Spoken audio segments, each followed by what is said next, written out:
Welcome to the Train Hunt Podcast. I'm Kenton Claremont. With me is Brian Austin. And you guys, today, back from California, we just first event this last weekend, and it went great. It was a great venue. We lucked out and got some good weather. And again, as usual, when all the people we met down there, all the new shooters, and it was about 80% of the people down there were new. They were stoked about it. They were glad to find an event like Train to Hunt, and we're hoping to go back there next year. So anybody in California, Nevada, Southern Oregon area, you guys check it out. Get signed up for next year because it's a great venue, and really you kind of missed out this year, but don't miss out next year. Real quick, just some housekeeping stuff. We want to make sure that everybody's aware that next weekend, April 6th and 7th, is Arizona. And that Wilderness Athlete is the presenting sponsor down there, which means you have an opportunity to win some big gift certificates for Wilderness Athlete. They have some great products there. I've been taking them for like 10, 11 years now. And I'm a proponent of supplementation with DB. And anytime that you train hard, the chances are you're not going to be able to get as much everything that you need from food. So check out Wilderness Athlete, or better yet, just come to Arizona and win some gift certificates and try out some all kinds of products. The new product is something I'm super stoked about, the MCT oil. And we want to talk a little bit, Brian, about what that means. A lot of people don't even know what MCT oil is, and information. Well, Kenton, you're cutting out, buddy. I wanted to talk a little bit about MCT oil. It's the new product that Wilderness Athlete has, and something that you and I don't know about you, but I put it in my coffee every morning, and something that's real valuable. So we want to explain to our audience today what MCT oil is. Yeah, I think a lot of people probably take it and don't really understand what it is. It's basically medium chain triglycerides. So it's a form of fat that our body can actually use as energy. It's a saturated fat, which usually our bodies just stores that as fat for essential body functions. But the medium chain triglycerides, your body can actually use that as energy, and it helps with a lot of cellular level activities, especially for people that are really active and stuff. So it's a good source of fat that our bodies can use, and probably that most people are not getting enough of. So that's just kind of a general breakdown. And it's easy to do, right? Just throw it in your coffee in the morning or whatever you drink in the morning. If you don't drink coffee, there's lots of places you can get it, and really valuable, like you mentioned, for hard charging individuals. And you guys, that's what today's podcast is all about. It's about hard charging individuals that are out there putting the throttle down and doing it. In our opinion, Brian and I have talked extensively about this, and we think that we need to educate people more on when to put the throttle down, how often to put the throttle down, and things to look at each morning or during the day to some telltale signs that maybe come up that say, hey, you might need to back off, because everything things out there that are telling us, hey, we just need to keep the throttle, the foot to the floor and redline this thing as often as we can. And if we do that, when it comes to competing or comes to hunting, or when we do anything that isn't throttling, it's going to be easy, which is true. However, what good is it if you get to your event, whether it be a competition or hunting season, and you're broke? And if you're holding the throttle on the floor, just like any car, if you redline that sucker long enough, it's going to blow. And so we really want to just talk about that. We want to talk about, it's March. seasons, maybe but most of the start late September or October. What should we be doing right now in our workouts? Brian, what do you think?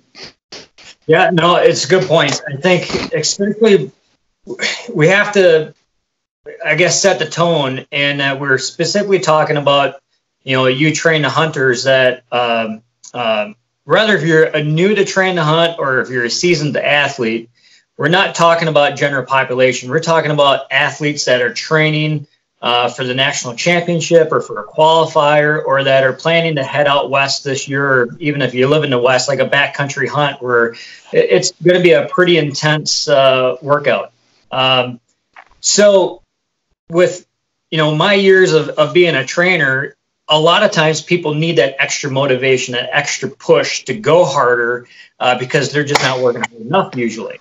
But when we're talking about athletes usually hire a trainer to make sure they're doing the right thing, but then also to kind of hold back on the reins because they want to go, and not take time to rest and recover. And that is what I'm running into with maybe some of the guys and gals that are on my team, or we're getting a lot of questions on social media, or even, you take a look at Hammer and Chisel, which is a great Facebook page, and they're posting workouts, and they're just like, they are hardcore workouts. And we need to figure out, or each person needs to figure out individually what they should be doing. And it's not good to take those hardcore workouts and do them every day. You're just not allowing your body to recover. Everybody's different in recovery. A 20-year-old is going to recover a lot quicker than a 40-year-old, or even two 25-year-olds. Maybe one has a desk job, one has a pretty active job. They're both going to recover differently from the same workout. So this is kind of a trial and error, and you just have to learn your body. You have to be intuitive and listen to your body, to what it's saying.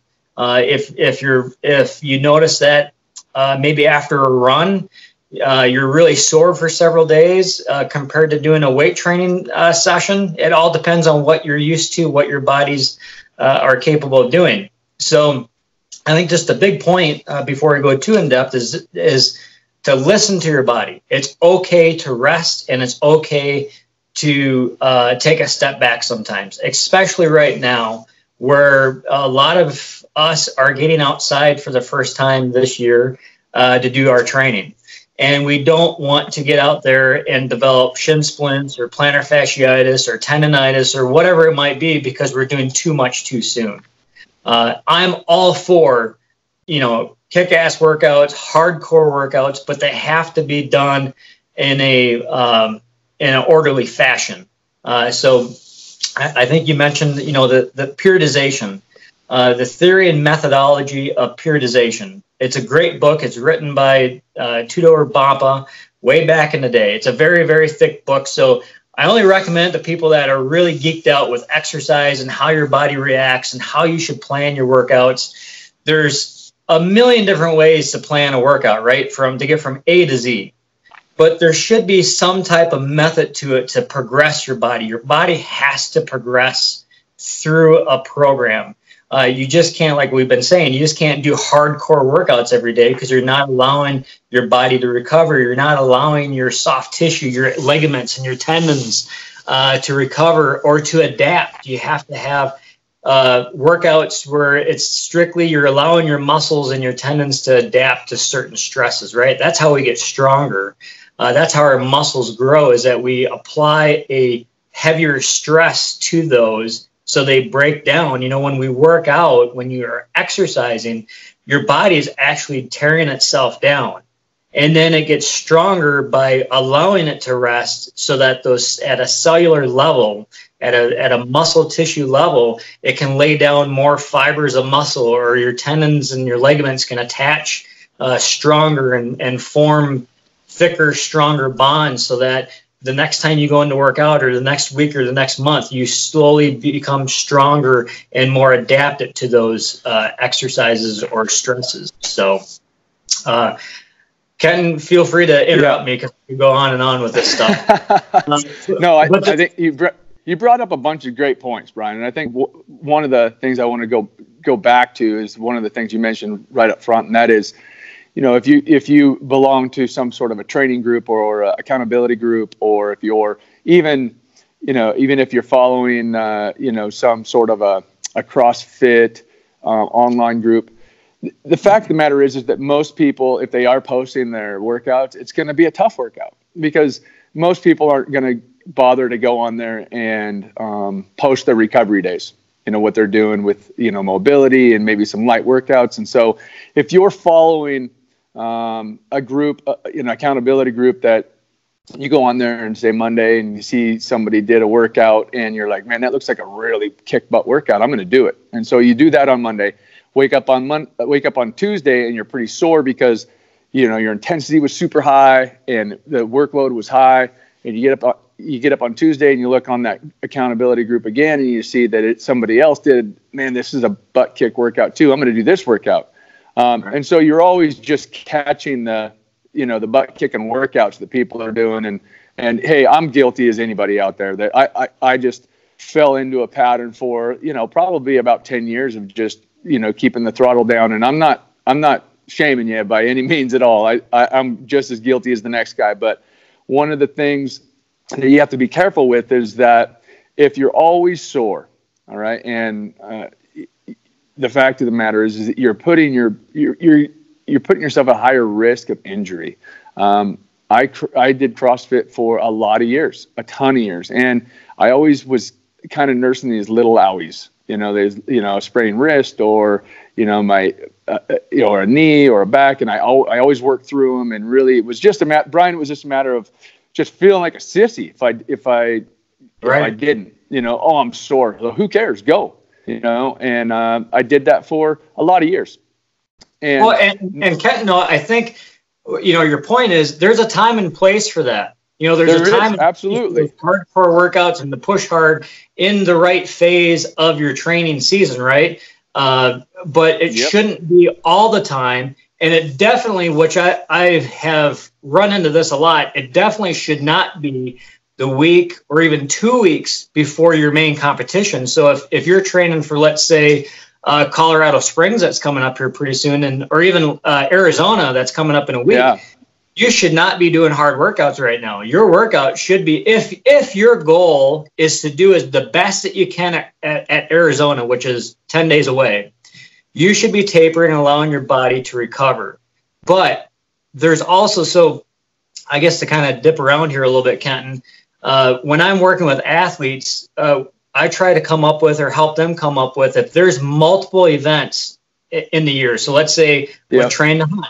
There's some guys and gals are going to be doing multiple qualifiers. So you have to pick and choose which qualifiers you want to do your best at, because then you train for those. If it's nationals, this year it's a little different where almost everybody's guaranteed to go to nationals. So maybe nationals is that big, like that is the carrot in the sky. And you're using all these other events basically as just benchmarks, okay, for your training. And you just train through those. And that's okay. But for your big event, so for nationals, your hardest workouts should be done a month in advance, at least a month before nationals, so that allow your body to start recovering. Because otherwise, you're going to show up at nationals or whatever your big event is. Your legs are going to be sore. You're going to feel, just mentally like you're drained, like you're not wanting to go out and do it. Maybe you're ornery. That's a good indication of overtraining, is that you get irritable. So you should feel like when your big event is coming up, you should feel mentally like you're ready to attack it. Like, I want to go. And if you're not, then that's a sign that maybe you're training too hard, or you're training too much right before that event. Yeah, and that's a good point. I think it is something that we should probably talk about extensively, and that is the signs of under-recovering. You can call it overtraining, you can call it under-recovering, but I think most people really, like you mentioned earlier, you have your training, and then during your recovery period, and then you have adaptation. Well, if you're sore all the time, or if you're not sleeping well at night, or if you're moody or normally you like to train, but for some reason you're just like dreading having to get out there and train. Those are some pretty telltale signs of overtraining or under recovering. So you need to just adjust accordingly. So let's just jump into this. It is March, and we are training for say nationals or for hunting season. One of the things that I am a big believer in is that a person needs to have about 70% of your training should be done at about 70% intensity. You shouldn't be putting the throttle on the floor for every workout. You can do it for about 30% of your workouts, but for 70% of your workouts, we're talking about repetition, right? So repetition equals you're going to adapt neural pathways, you're going to increase mobility, range of motion, things like balancing and efficiency and movements, strengthening those tendons and ligaments around certain joints for stability. Those things aren't done at 100% intensity. That's just not the way it works. Those things are done, at a much lower intensity, but they're done more often. And I think that really when we're talking about training for sport specific, like hunting or train to hunt, the thing that you want to do is get more repetition in. And if you're getting more repetitions in, you're going to train more. The fact of the matter is that if you train super hard, you're going to be sore. And so if you back off just a little bit, your body is going to allow you to train more often. So, for instance, I train every day. Is that I to 80% intensity rather than just pushing through those stop signs and trying to push that red line every single day. I do it about 2 to 3 times a month, and that's it. And the reason for that is because I'm so far away from my personal event, which is hunting season. And so I'm just getting repetition from my knees and working on mobility. And every once in a while, I will just throw out that grinder and test. And I'm not testing my mental fortitude. I'm not testing my grit. I'm testing how my body's going to react if I give it X amount of work to do and I perform it at a higher intensity. Does that make sense? Like that's what I'm doing. Sense. And I'm going to take it one step further because, so what is that 80%, right? When we as individuals are figuring out what is my 80% or what is my red line, that's different for everybody. Yep. So there's a thing called, which I used to use a lot when I did a lot of mountain biking and trained cyclists and stuff, is you use it's called your lactate threshold. And it's a theory, right? It hasn't been proven, but there's a lot of coaches and a lot of athletes that use this type of training. And essentially what it is there's a magical number that your heart rate can be at. It's a point in which your body produces lactate as a byproduct from exercise. So when you are doing cardiovascular exercise or aerobic exercise, that basically means the use of oxygen. We're using oxygen as energy. And theoretically, you could do that forever, right? Because we use oxygen. Right. The moment that your heart rate gets to a point where it produces lactate at a faster level than what it can be removed, that is called your lactate threshold. The issue with that is that once your muscles start accumulating that, your muscular contraction, the power of that decreases. So yep. We've probably all have experienced that where we're pushing hard and you just get to a point, it's like, I have to back off. Like I can't keep going. That is that level in which your body is producing it at a faster amount than what it can take away. So through our training, then, if you train for that, essentially you're increasing that heart rate. So let's say, for me, it might be 180 beats per minute. Okay. So my training then should be at or below 180 beats per minute so that I am not producing that. And the better shape you become, the more that you train around that lactate threshold, okay, over time, you can increase that. So maybe instead of your body producing too much of that at 180 beats per minute, maybe now it's at 190 beats per minute. So you have 10 more beats per minute, which is going to be a lot more workload and a lot more intensity that you can work at before your body just says, oh, you know what, I have to slow down. Or I have to, if you're in a train to hunt competition, you're running with a pack on your back, it's that point where it's like, I have to walk. Like I cannot function. So by training at that level, and there's tests that you can do, there's simple tests, fitness tests, that you can figure out what that is. So that, I think for some people that are more geeking out with exercise and trying to figure out exactly what I need to do, it's good to know exactly, all right, where do I need to be with my heart rate? And essentially that lactate threshold is usually around 80% of your maximum heart rate. But if you want to take it another step further to actually test what your lactate threshold is, and you can Google this, it's on Google. Essentially you do, if you're a runner, you can run. If you're a cyclist, you can cycle. But you warm up, get your body good and warmed up for 10, 15 minutes. And then you do a time trial. You do a 30-minute time trial. So essentially this time trial, you're moving as fast as you can. And maybe it's with a pack on. It could be whatever you're training for. But you move as fast as you can at a pace where you're not going to have to stop by that 30 minutes. So if you're running, you should be running as fast as you can, but you shouldn't be going to the point where you have to stop.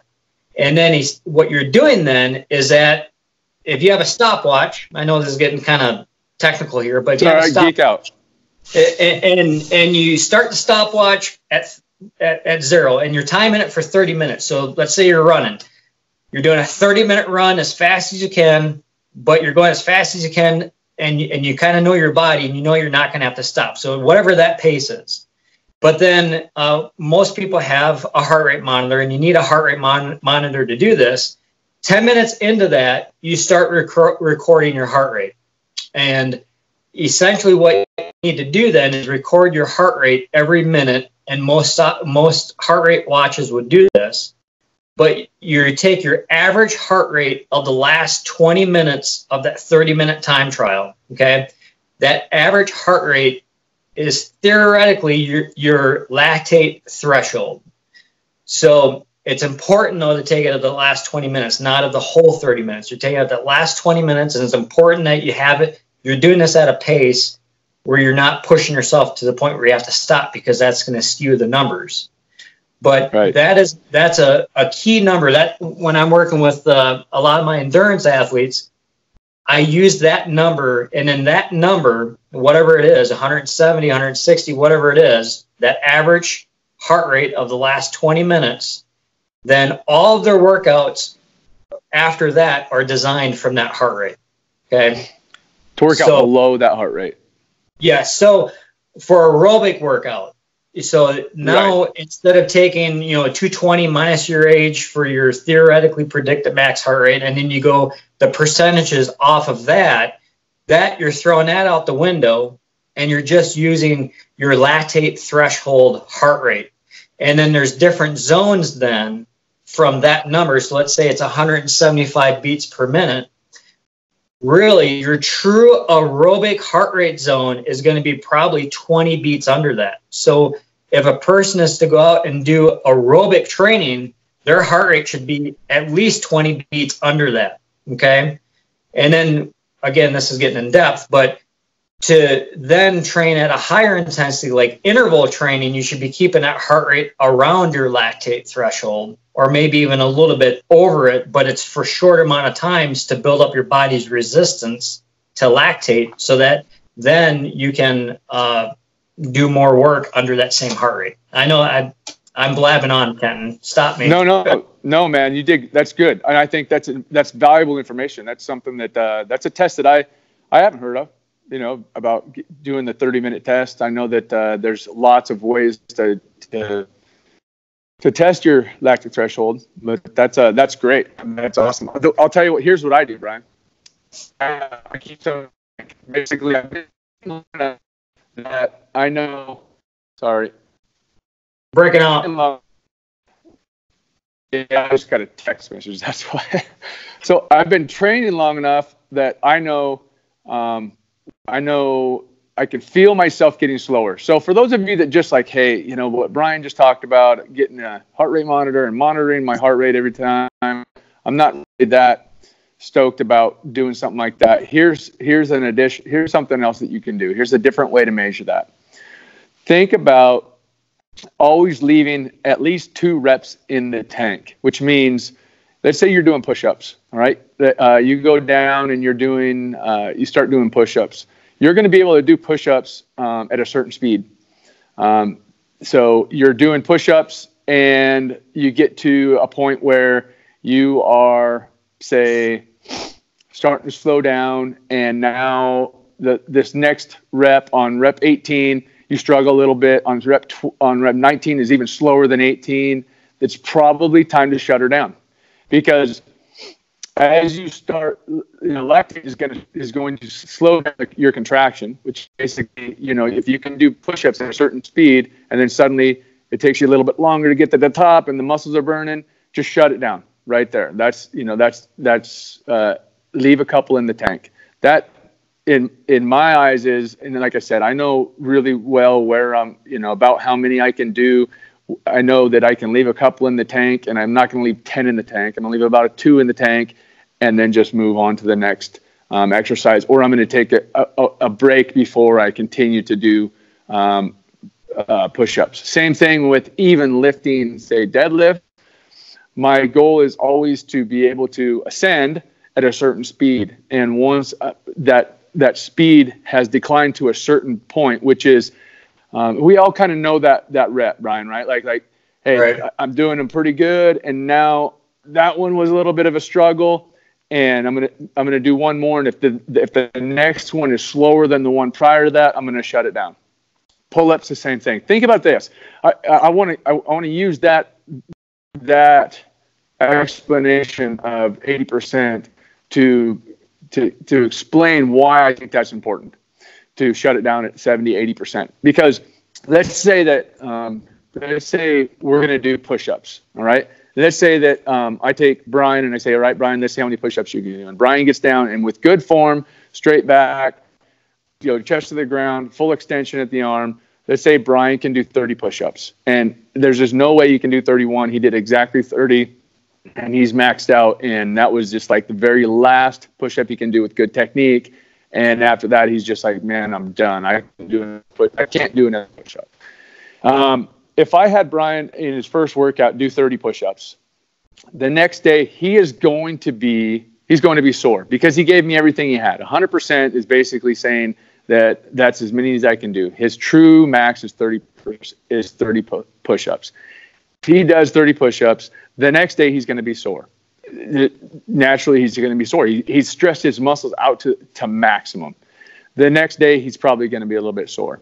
So theoretically, I wouldn't have Brian doing push-ups with sore muscles. I might have him doing some mobility stuff and some stretching and some rolling and trying to help with the adaptation of those muscles.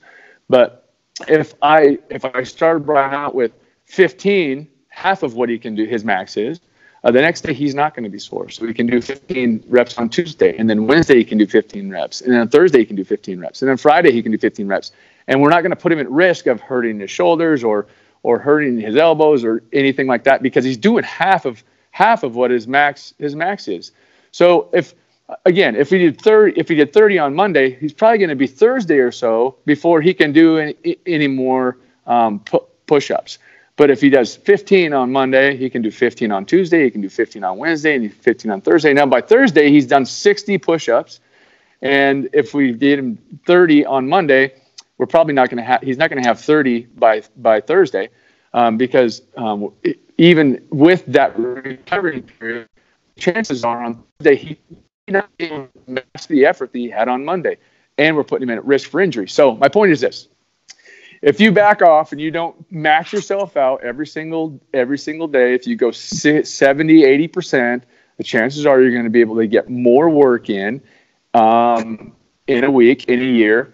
You're going to get more repetitions, again, training those neural pathways, training that, adaptation of the muscles and the ligaments and tendons. And you're just going to get more work in it. It's going to be better for you. For those of you who are hard charging, like used to feeling a certain way, I was that guy. If I wasn't basically feeling like I could barely see straight, breathing out my eyeballs, every muscle is just like, full of lactic acid, I didn't feel like it was a workout. And really looking back now, I realized that, I was just putting myself in harm's way. And that's probably why I have, that's probably why, part of the reason why my left wrist doesn't quite work as much as good as it used to, or my left knee. And I am feeling I have to nurse these injuries. And, so that's my spiel on that you know. All right. You're cutting out, so I wasn't sure. Oh, sorry. No, that's fine. So I think there's, I think the other thing that we want to cover, or at least what I've gotten from the indoor archery challenges this past winter, I'd have people come up that were totally new to train to hunt and were a little intimidated by the outdoor events and be like, you know what, I'm just not a runner, or I can't run because of my knee or this or that. And for you listeners out there that have not done a train to hunt, you definitely do not need to run to compete in a train to hunt. Now, with that said, do you need to run to win the train to hunt? Probably, because the guys and gals that are at the top are going to be moving quick with that weight on their backs. But that doesn't mean that the average person that wants to go out and use train to hunt as a benchmark, as a goal, as a motivator, if you have an issue that you just simply cannot run, that's okay. Because with the weight on your back, we probably shouldn't be running as much as maybe what some people are, and you don't need to do that, right? Especially if we're training to hunt in the fall. Absolutely. I couldn't agree more, Brian. You're absolutely right. Number one, people are running far too much with far too much weight. And right. If you're out there running, 20, 30 pounds is going to be plenty. If you're actually, hey, I'm going to go for a 3-mile run, 20, 30, if you're over 230 pounds, maybe 40 pounds, but you don't need to be running with weight on your back. And two, here's the minimal requirement, physical requirement to complete a train hunt challenge. You have to be able to step up on a 20-inch box. All right. If your knees are so bad that you can't step up on a 20-inch box, you're just not going to be able to complete the course. But if you can step up on a 20, and you probably really just shouldn't be doing it if your knees are that bad. And we don't want to see somebody coming out there and hurting themselves or injuring themselves more. So unfortunately, you have to be smart about some things, right? And even though you might be a person, and I've worked with clients like this that they just have one issue or another, but yet they are dead set to go out and run that marathon or to be a triathlete. It's like, you know what? Your body is telling you maybe you need to find a different hobby, because, and don't take me wrong, I'm all for pushing through your limitations and going above. But there's a time where it's going to be debilitating and a threat to your livelihood.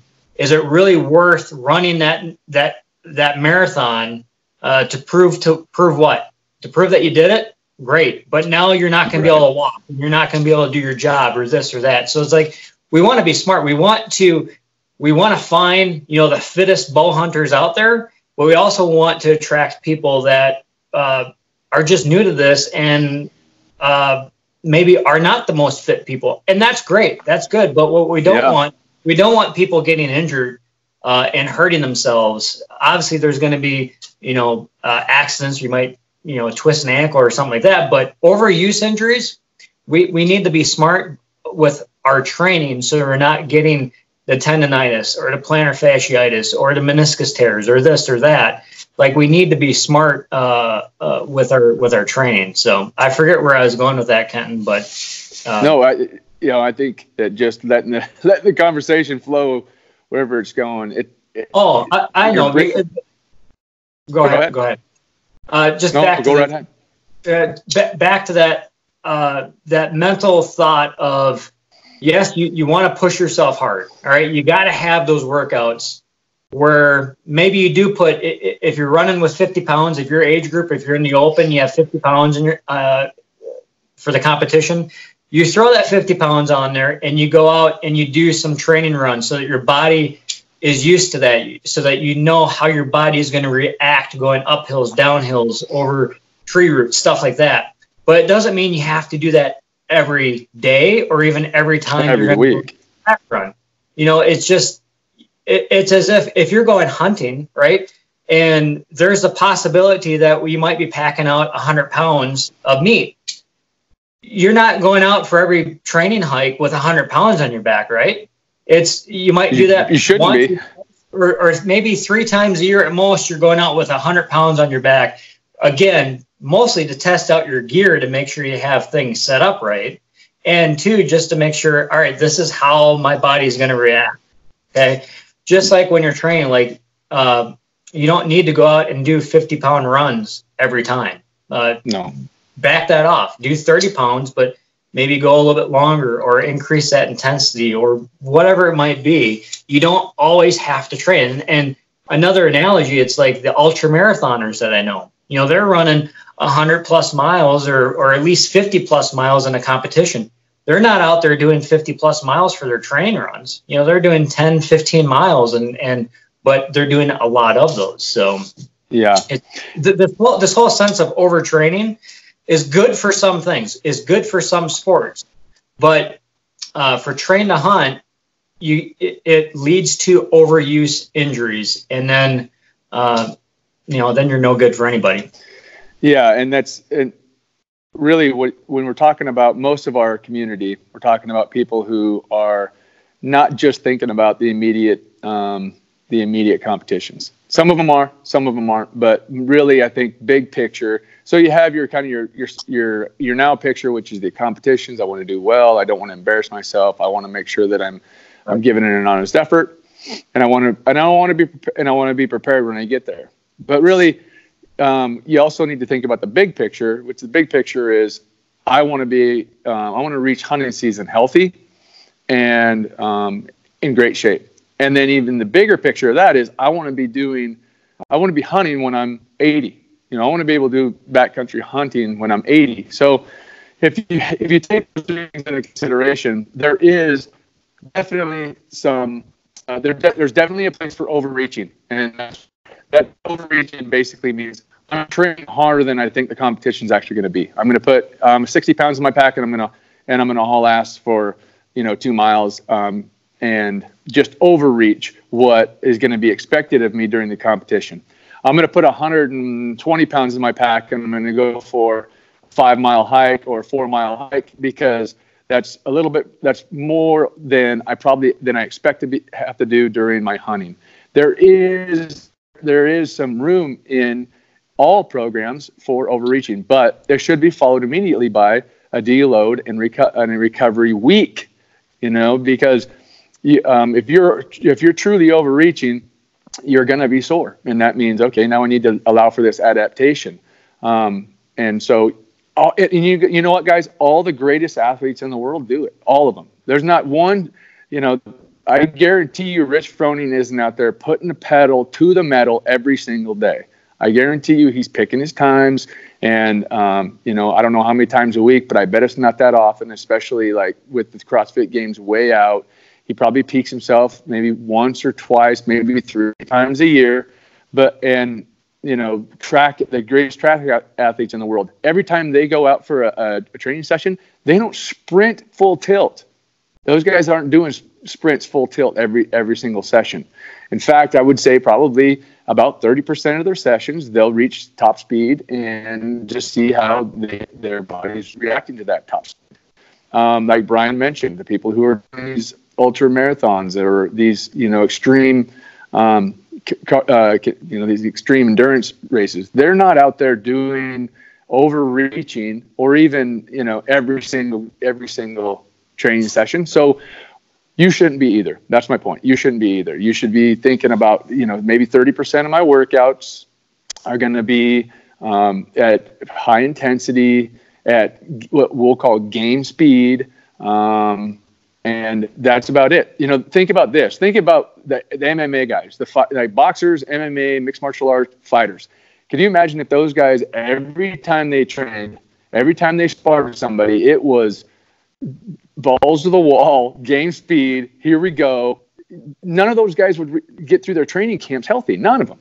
Because, right. Eventually you go that hard, that fast with any quality of sparring partners, and they're going to get hurt. So even those guys they're rolling and they're rolling and they're working on technique and they're working on hitting bags and kicking about 70% of the time, and about 30% of the time they'll go game speed. And the only reason they even go, and probably the more experienced guys, they're not even going 30%. I bet they're probably going maybe, 20% of their training, and it's probably near the fight. And that's just to remind their body and their nervous system about what game speed looks like, what the fight speed is going to look like. And I would recommend any of you guys out there to do the same thing. Just trust that you're going to be mentally tough enough to push through those walls when you need to. And in the meantime, train, stay healthy, and train often. Train more frequently, and recover. Do your, get your rest and drink your water and get your supplements in, and do your ice baths and your saunas, and do what it takes to stay healthy. So to kind of build upon this. Just a quick little story. I had a client a few years ago, a high schooler, Division I track and cross country running phenom. He could run a mile in like 4:10, 2 miles in just under like 8:20. So Division I athlete. He went on to a Division I college, and this is where everybody's different. So he could post those times with little training, or relative low training compared to most people that are running a mile and 2 milers. Okay. Unfortunately, the college that he went to, the coach believed in that overreaching training. So they were putting up lots and lots of miles every week. Okay. And unfortunately, his body, he just couldn't recover from that. Even though he was, a top elite runner, he just had the ability to run like that without a lot of training. So the moment that he was running, 80, 90, 100 miles a week, he started getting injuries. And then, he just got burnt out. And unfortunately, after his sophomore year, he dropped out. And he could have been a phenomenal, probably professional runner. But because of the training was more of this overreach training, and the coaches and the trainers didn't see that, hey, everybody's different. Not everybody can perform at their peak with overreach training. Some people can, which great, more power to you. Yeah. But not everybody can. So especially when we look at, amateurs like you and I that are just basically are doing this for fun. We're not doing this for a living.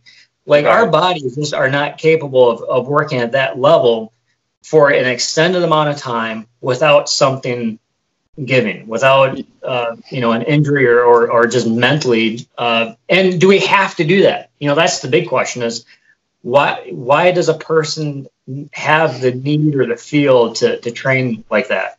I don't know. Well, I think a lot of it comes down to ego, Brian. I mean, I think it's fairly easy and simple answer. It's ego. It's I know for me it was like I explained earlier, it was really about testing myself every single day. And it wasn't really testing myself physically. It was testing my mental fortitude and my grit. And every day I felt like I needed to push myself right to the edge of the cliff. And every single day. And my thought was, if I push myself often enough, I could move that mental toughness line up, so I would be even tougher. And the fact of the matter is that some people need that. Some people need Brian standing there going, nope, you can do one more. Keep going. You can do it. And they need somebody to get that breakthrough. If you have any experience for myself, I know that when it comes down to it, I'm not going to quit. I'm never going to quit. I'm always going to push through it. So there's no need to continue to push and push and push. Other people, I think that they feel like they have that addiction to the endorphins of after you push really super hard, like 10 minutes later, you're on this high. You're on this kind of runner's high, this working out high, and people get used to that. And so they don't feel like they've actually accomplished anything unless they have unless they've drugged themselves through the mud.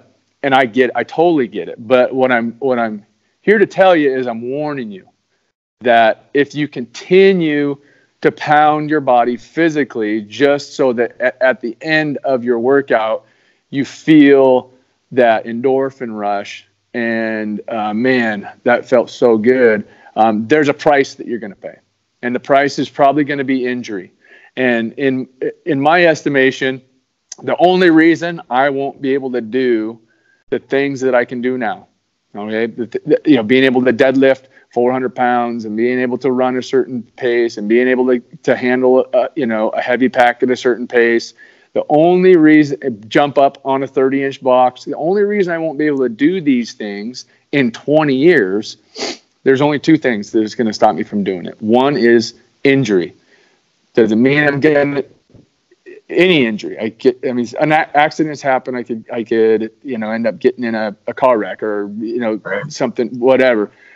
But I sure as heck don't want it to be an injury that I caused because I was training when I was too sore and I hadn't recovered fully and I was pushing too hard and I caused the injury, which up to this point, those are basically 90% of the injuries that I've had to overcome are the injuries that were self-inflicted. The only other reason I won't be able to do those things is because I just stopped doing them. Because something happens in my life where I'm just like, man, I don't make time to train, and I stopped doing those things, which is another great point. The same people that feel like, oh, I got to push hard every single day have also put training in a box. Like if I'm not at the gym doing it, then it doesn't count as a workout. If I don't sweat, it doesn't count as a workout. If I don't feel like I just got went around with Mike Tyson, I don't feel like I got to work out. Right. Those people also aren't going to train as often because they won't, if they travel and they don't get into their hotel room until 10 o'clock, they're going to be like, oh, I can't get a workout in. Oh, you can. It's, right there in your hotel room. You can do some push-ups and squats and work on some things right there. So that's it. The long haul, I want to do this when I'm 80, and in order to do that, I can't beat the crap out of my body every single week. Yeah, no, you're totally on point there, Kenton. I think one of the other things I want to bring up is my opinion of a train to hunt competition, especially the qualifiers. Yep. I don't think so. This is again my opinion. I don't see them as a cardiovascular aerobic event. I see them as it's a strength and an anaerobic event because you're not moving, you're not doing a constant movement for an hour. Okay. It's these short, different, broken up movements that you're doing for only a few minutes. Because even during the challenge course, okay, you're doing your step overs, you do your quick little run, you're coming back. And, even though you're getting that shot off as quickly as you can, your heart rate's still coming down. It's not like it's many cycles of up and down, of going into that anaerobic capacity, going above that lactate threshold. Okay, and we've all been there in a train to hunt event because we've gotten those step overs and we're like, I can't do another step over. You're pushing it beyond that. Like, it is constant ups and downs. It's not one steady, right? Even out there on the mountain course, you're pushing yourself as fast as you can. And then, when you take those two shots out on the mountain course, your heart rate's coming down, and then you're going again. And it's not like you can, let's just say this, the pace that most people are doing at a train to hunt is not a pace that they would be able to sustain for an hour, right? It's fast rate. So with that said, being an endurance runner, is that key? No, that's not key. Will it help you a little bit? Yeah, because the better aerobic fit you're in, the more efficient your body is going to be. But that's not the most important aspect of being good at a train to hunt event. It is, for me, I think number one is strength, because you're going over that box with a lot of weight. You're running with a lot of weight. Like, I think that the one thing that people overlook the most is strength training or resistance training, and getting those legs and those hip flexors and glutes and just everything, because you're using just about everything in a train to hunt event, getting them stronger in the off season, so that when it comes to your outdoor events, the stronger you are, the less stress it puts on your heart, right? So then therefore you can do more workload at a lower heart rate. So that's just my opinion. It's 100%. It's a fact. It's a fact. Like, can you turn it into it? Can you turn it into an aerobic event? Sure, you can. I mean, you got to go pretty slow, and that's fine. And some people, somebody maybe who had like a limitation of just not being able to move very fast, and maybe they got to walk the whole thing and take their time. Yeah, it might be an aerobic event for them, but I can tell you that for people who are out there, looking to perform and do and maybe compete in, even if you wanted to be middle of the pack, it's a power event. It's to be strong isn't going to be enough. You got to be able to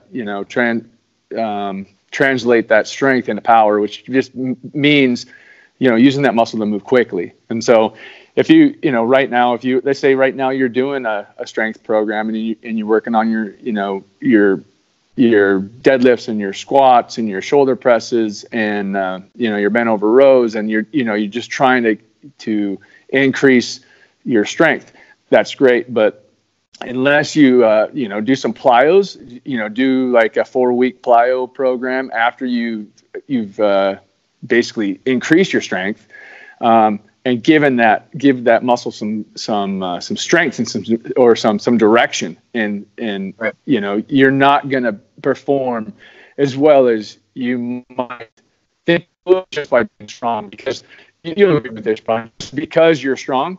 I mean, if just because you're strong doesn't mean you're going to perform these movements good, or even be able to move weight through the mountains or through the trails well. Just because it takes power and it takes coordination. That's exactly what train to hunt is. It's a combination of power and ability to shoot under any circumstances. You have 6 arrows you're going to be shooting during a competition, so you'll be stressed about the competition. You got to bring your heart rate down, go through your shot sequence, make great shots, and then even during the 3D shoot, you're going to be shooting in a group. Every arrow is worth so much, so you're going to have the stress of that, and you keep those shots. So if you're powerful, you can't be powerful unless you have strength. So you need strength. Yeah, you're exactly right. I mean, that's power is what I forget the equation, but power is strength over time or distance. Over time. Yeah. Over time or distance. Over time, distance. It has something to do with time and distance over time or distance. Essentially, what you're saying is, just being a strength athlete, being able to squat 400 pounds one time, doesn't directly correlate to doing a lot of step overs. But if you could do, let's say, squat 300 pounds or whatever it is, but you could be and explosive and do that multiple times and then have a short rest, because so basically the benefit of running or having better aerobic capacity is that your rest time, your heart rate can drop quicker. Okay. Yep. And it can recover quicker. So that's the benefit of doing aerobic training, is so that you can recover faster from doing powerful, explosive movements. So that's where all of this comes into play. I mean, to be a good, to do well at train to hunt or any activity like this, any well-rounded athlete, you have to have strength, you have to have power, you have to have aerobic capacity so that you can recover quickly, so that you can go at it again. So just like, doing the step overs or whatever the challenge is, doing that 200-yard run, coming back, and then while you're shooting, the better aerobic capacity, this is where your aerobic training comes into play, is during that shot process, because you're allowing your heart rate to come down. The better aerobic capacity you're in, the faster that heart rate's going to come down. So that means as soon as you make that shot, you can go on to that next challenge and go right into it, compared to maybe somebody that has to, take a couple breaths, and it takes them a little bit longer to go into that next challenge, right? Yeah, or they don't have to stand there as long before they take their first shot. Because I would, you do your 20 step overs, you run, you come back, and let's just say you're just going pedal to metal. You pick up your bow, you're going to realize right then, man, I cannot. If I draw right now, I'm going to be all over the place. I'm going to have to stand here for, however long it takes me to feel like I can get a good clean shot off with a clean break. I don't have to jerk the trigger. I'm ready to take a good ethical shot. And the like you just mentioned, the better cardio conditioning you're in, maybe you can stop 10 steps before you reach your bow. Maybe you stop running 10 steps before you reach your bow. Walk 10 steps. Do like four big breaths. Maybe pick up your bow, and by the time you're knocked, you're ready to go. And if you don't have that good aerobic capacity, you may have to, stand there for another 15 seconds before you can feel like, hey, I can definitely get a good shot in. So it's all relative. How this correlates in the hunting is that if you are an elk hunter and, running and gunning, and, you're chasing down that bugling bull, and you just climbed, just a couple hundred feet, and you're out of breath, and here comes the elk. And, that's why we train for hunting, is for situations like that once in a season opportunity, maybe, where if somebody that's not in as good aerobic fitness or hasn't been training, sure, they can get up that hill. It might take them a little bit longer, but is their body prepared? Are they in good enough shape that they can bring their heart rate down and be relaxed and make a good shot? Or are you going to be, they're shaking and your eyeballs are going to be bulging out? So that's, again, just trying to correlate this from training to doing a train to hunt competition to how this works in the field. So absolutely. And I think that shooting is everything. If you can't shoot, you're going to be eating a lot of tag soup, and if one of the things that I recommend everybody does that is out there shooting right now, if you're training for a train to hunt event, you need to come up with like a shooting script, something that you do every single time that you shoot. You should have a script. It should be a simple script, whether it be, anchor, nose, bubble, pick a spot.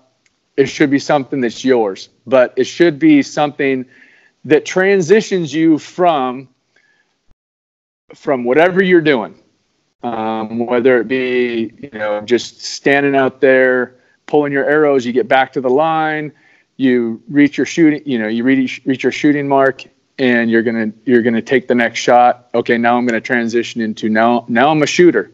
So go right into your script, knock it out, anchor, nose, bubble, pick a spot, pull until you get a break. Let's say that's your script. That script needs to be something you do, whether you're just standing in the backyard or you're making the second mountain course shot at the Train Hunt Challenge, or if you're shooting at a 350-inch bull. Because what that's going to do is it's going to keep everything consistent, regardless of the situation. It takes the external distractions out of it and just puts you in a state of shooting. Like, I'm a shooter, and no matter what I'm doing, no matter whatever the environment is, I'm a shooter. It's the same thing that like world-class putters and NBA basketball players, actually probably all basketball players do it, but it's your script, so that regardless of what the situation is, that shot sequence is going to be exactly the same every single time. And so, to your point, Ryan, that's why I think it's so important to do a Train Hunt Challenge, because unless that script is really embedded in your head, because when stress is a funny thing, right? So you can go, everybody knows the guy that can go to a 3D shoot or stand out in his back 40 and he can drive nails at 70 yards. But then you put a little stress on him and suddenly he can't shoot at all. I had a buddy of mine who, he used to shoot, he used to be one of the best in the nation at 3D shoots. And we went hunting one time and he had a bull elk at 30 yards and he undershot him.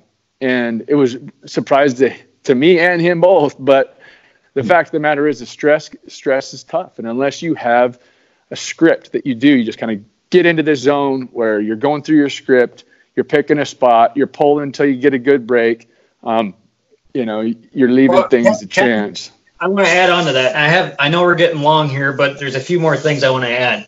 Okay. So with that specifically, what I recommend, because we don't really talk about training for your shooting, right? We just assume that you're going out and shooting some targets. But you should think about that. You should approach your shooting very methodically, even maybe more so than your training, because especially for a train to hunt and also hunting, it comes down to the shooting. If you can't shoot, that's it. That's it. So when you are making, going through that shot process and getting those anchors down and just getting a feel for that, maybe even pulling your bow back with your eyes closed and getting a feel for how things are and creating that muscle memory, you shouldn't really be focused on where that arrow hits. So I recommend doing this at a very close distance, maybe just 10 yards, and getting a feel and not focusing on what you're shooting, but focusing on your form.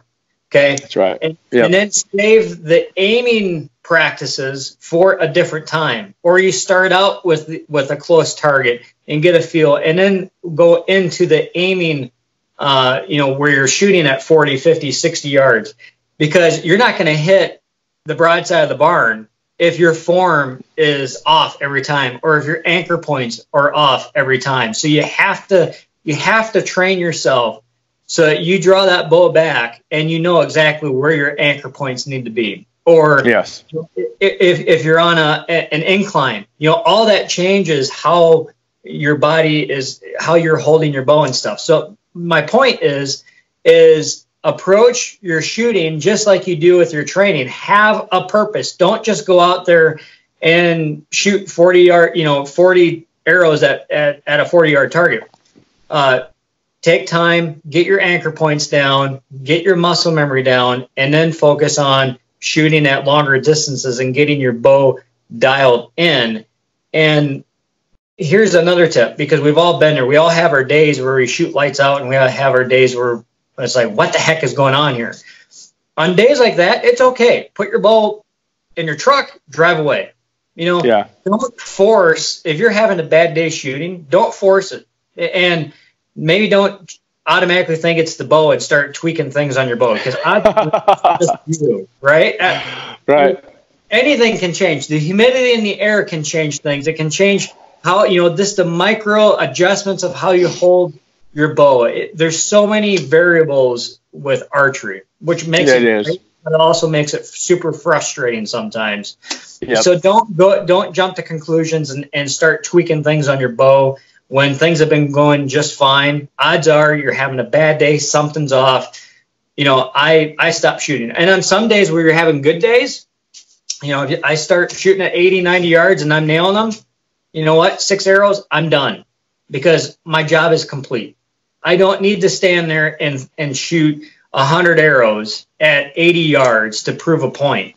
If you're going for repetition and muscle memory and all that stuff, do that at a closer distance, because eventually you're going to get fatigued and eventually you're not going to be hitting where you want to hit at those long distances. And then you're going to start thinking, well, I suck or something's wrong with the bow. No, it's just you're fatigued. So if you're going for repetition, keep that at shorter distances so you don't frustrate yourself.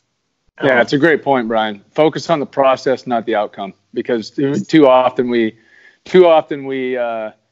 focus on the outcome and we think, oh man, that was I did everything right only because the arrow hit the bullseye or whatever. And a lot of times that is the truth, but there's times where the process maybe something was off and you still hit the bullseye. So like you said, focus on the process and let the outcome take care of itself. So, hey, we got to wrap this thing up, man. I know we can go for another hour or so, and I'd hope to do these more often with you, Brian. And you guys, please leave. You want to, Brian and I.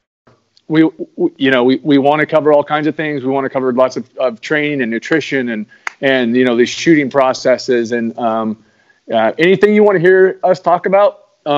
Leave a comment and we will do so. So, Brian, go ahead. Because you always forget. You keep telling me, remind me. Yeah. Go to traintohunt.com, visit our store. We got a lot of swag out there. Our brute force Train to Hunt bags are there. They're ready to pre-order. They'll be ready.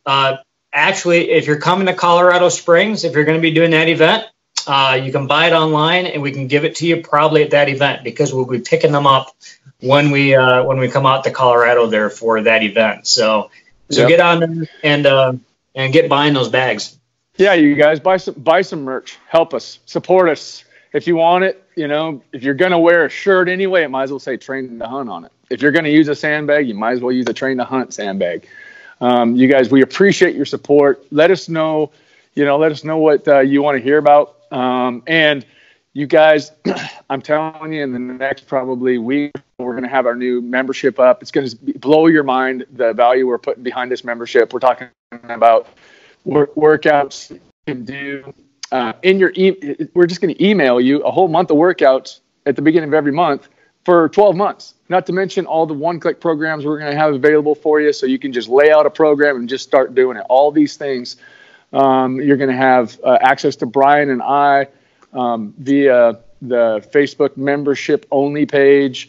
We're going to be doing some live stuff on that Facebook membership page. We're going to be answering your questions live. We're really, really hoping that we can build this really big community around Train to Hunt and training, training the way we're talking about right now. So check that out. Become a Train to Hunt member. Get some swag. And if you're on the fence about doing an event, pull the trigger. I guarantee you, it's money back guarantee. You come out, you do the event, you come out to me or Brian afterwards, and you'd say, you know what, that was terrible. I want my money back. We'll give you your money back. All right. Hey, Brian, thanks again. As always, we'll do it again soon, buddy. All right. Bye.